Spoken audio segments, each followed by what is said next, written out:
I'm going to be very vulnerable and tell you guys that I've taken a lot of L's recently.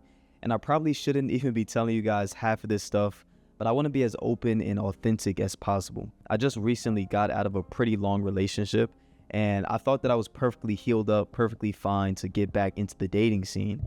And so I met this girl. I felt like we had a nice spark, it felt amazing, but I thought we had a special connection, all of that fun stuff. And as you guys can imagine, it didn't work out the way that I wanted it to. Long story short, I let this woman string me along, get me attached, and then toss me to the side when somebody else came around. And as you can imagine, that was tough. It hurt, it stung. But I got so clouded by the fact that I thought this was a special connection, and also the fact that I was looking for something that I had just lost recently. And those two things, mixed with the fact that I actually really liked this girl, had me kind of clouded, and my emotions brought me to just being attached to this person. So much so that I was completely comfortable with being the number two option, even though I know that's not the type of person I am. And I would like to believe that I'm the most confident person I know. I carry myself like a superstar. I carry myself like I am the prize. So with all of that confidence, all of that hyping myself up, I guess the big question is, why would I let another person treat me that way? And I promise you guys, I could go on and on about what makes this person special and what makes me feel like we had some special connection, some special spark. But I feel like it was less about the girl and more about the issues that I never really healed from. It was never about her. It was always about me. And when I say the issues I never healed from, I'm not talking about getting broken up with. I'm talking about issues from years and years ago that I never even felt like I should touch on. And I feel like when you realize that it's never really about that person, it's never about that person that you can't let go of. It's more so about you and your own internal issues. I feel like it's so much easier to let that person go. And I feel like it also brings a sense of comfort, because now I'm realizing it's not that I missed out on somebody, or it's not that I wasn't good enough for that person, or it wasn't that I just couldn't let go of that person for some reason because of how amazing they were. It was always an internal issue. It was always something that I can and should have fixed in myself. And because I'm a person that believes that change is possible and obtainable in every single situation, it brings me a lot of comfort. But that's just my story. And yours could be shockingly similar, or yours could be very different. But I feel like at the end of the day, you either are letting somebody or let somebody treat you poorly. It's similar to how I reflected on my situation and realized why exactly I let somebody treat me the way that I did. I feel like you've got to do the same thing for yourself and figure out exactly why you let somebody do the things that you know full well they shouldn't have been doing to you. And of course, I would never be able to answer that question for you, but I can try to put you in a position to answer that question for yourself. And going back to what I said before, when you let somebody treat you poorly, it's almost never about that other person. It's never about how special that person is, or it's never about how amazing that person is for your life. It's always about yourself. It's always an internal issue. And if you don't believe me when I say that, then I want you to answer these questions for yourself.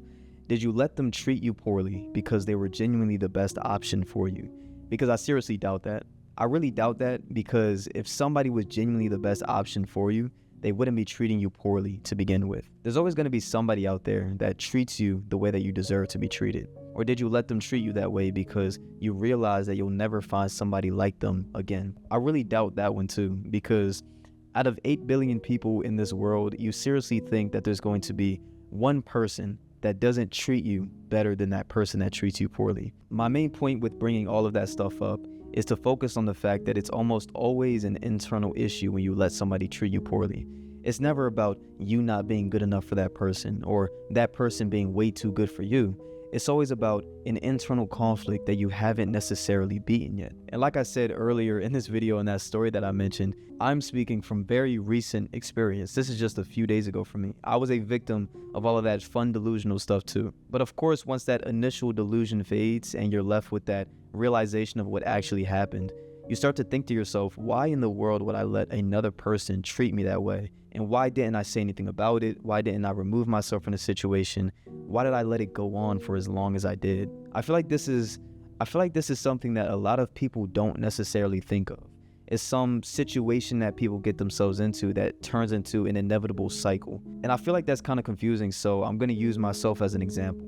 Like I said earlier in that story, I found myself in a position where I let a woman treat me bad for some reason. And then upon reflection, I realized it was less about her and how special I felt like she was. And it was more about an internal issue that I never really healed from. Okay, so it was years ago when I was left by my girlfriend at the time. And I guess ever since that point, I started to improve myself and develop myself. And I guess improvement got correlated with trying to be better for somebody else. And so now, because of that, I feel like I get so attached to women that don't want anything to do with me. For example, every single girl that I was obsessed with from high school to now are women that I don't think wanted anything to do with me. And it had nothing to do with me. It wasn't that I was insecure about myself. It was just I was going after the wrong women. So in that scenario, I recognized that the reason I let this person treat me that way is because I was so obsessed with the chase. I was so obsessed with trying to prove to myself that I can obtain these women that didn't want anything to do with me. So like I said, it was nothing to do with this person being special or this person being the person that I wanted to spend my life with. It had everything to do with myself and my own internal issues. And if there's anything that you take from that story, take the fact that there's nothing personal about any of it. There's nothing personal about the way that they treated you. There's nothing personal about the way that you reacted to that. The only personal thing is your internal issue that hasn't necessarily been fixed or resolved. Because the internal issues are the only reason you would ever let somebody treat you poorly. And then once you find that understanding of what happened in the past, you're gonna let these people go so much easier. But yeah, I don't care if it takes 2 days, 2 weeks, or 2 months. Figure out exactly why you're letting somebody treat you the way they are, because I can guarantee it's almost always something from your past that you've never touched on. And then once you do that, let go of these people. Focus on the people that focus on you. Focus on the people that choose you. Thank you guys for watching this video. Thank you guys for the support, and I'll see you guys next time. Peace out.